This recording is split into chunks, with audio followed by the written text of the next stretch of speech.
So the psychology exam is coming up on Friday the 5th of June. You can ask me anything.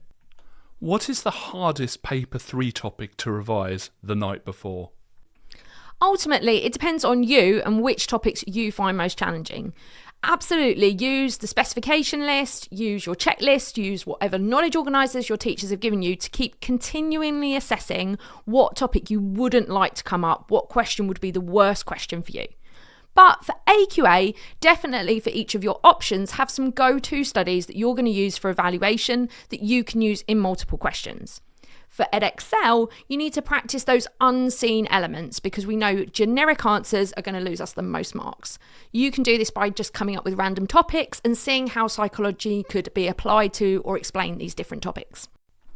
How many evaluation points do you actually need for AO3?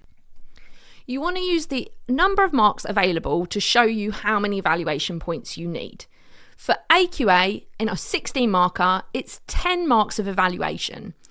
It's more important to have quality evaluation where you're giving an argument and a counter-argument about the same point to develop logical chains of reasoning. The same is actually true for Edexcel. You still need to have arguments and counter-arguments.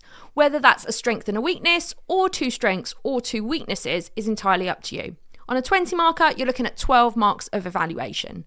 So we're talking about 3 or 4 paragraphs for AQA and 4 or 5 paragraphs for Edexcel. A lot of students are having issues with issues and debates, ironically. Do you think issues and debates is secretly the hardest topic in A-level psychology? No, actually, I don't think it's the most tricky topic to revise for because A, you can prepare it in advance, and B, all of psychology is at your disposal. So use all the examples that you like. You don't have to necessarily have lots of different examples. You might use similar studies across lots of different issues and debates if that's one that you like and you know well. What's the best way to structure a 16 marker for AQA or a 20 marker for Edexcel? How to structure your answer depends on what the question is asking about. If it's a theory, you want AO1, all your concepts in that theory, so all your key terms, and then you're going to use SODA, supporting, opposing, different theory and application in order to structure your evaluation. Each of those paragraphs, S, O, D and A, should have an argument and a counter-argument. If it's a study, so a piece of research, you want the aim, procedure, findings and conclusions of that piece of research, and then you're going to use GRAVE to evaluate. Generalizability, reliability, application, validity and ethics. And finally, if it's a therapy, you want to go back to that same AO1 structure in terms of talking about the key concepts. This time you're going to use DESERT, so whether it's directive, effective, the side effects, the expense, whether it tackles the reasons behind that particular clinical condition, and then does it work for all types of people. For 16 markers for AQA or 20 markers for Edexcel, what mistakes do students typically make? The biggest mistake that students make is answering the question that they want the question to be rather than the question that actually is in front of them. Take a deep breath. Bug that question. So box around the command word, underlining the keywords, and then the key thing is to go back to the question after each paragraph that you've written.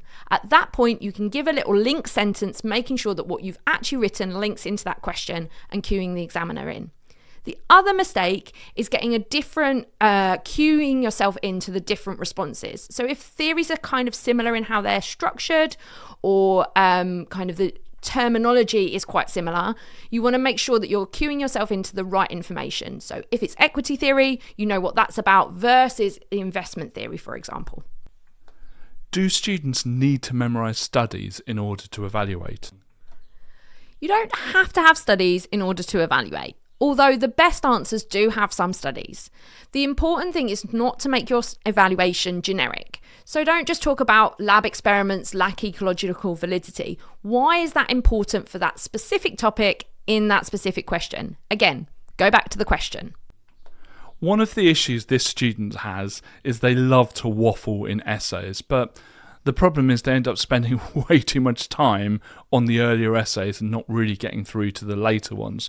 How do students avoid waffling in psychology essays? That's a great question and a common mistake. You want to make sure that you know where you need to be at the end of each section in your exam.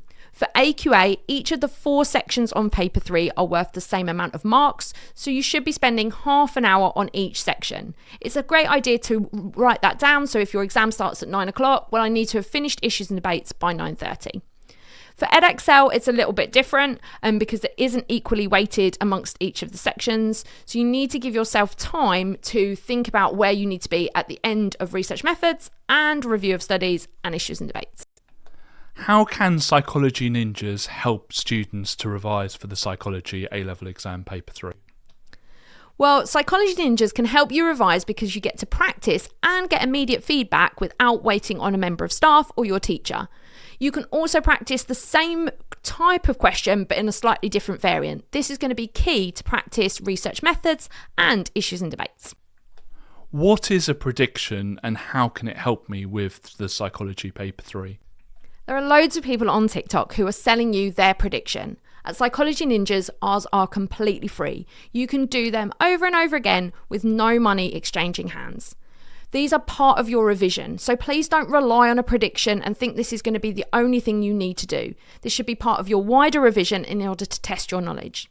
However, our prediction is our best guess and what we think might come up in the exam. You can repeat questions and repeat the papers as many times as you want to access slightly different questions.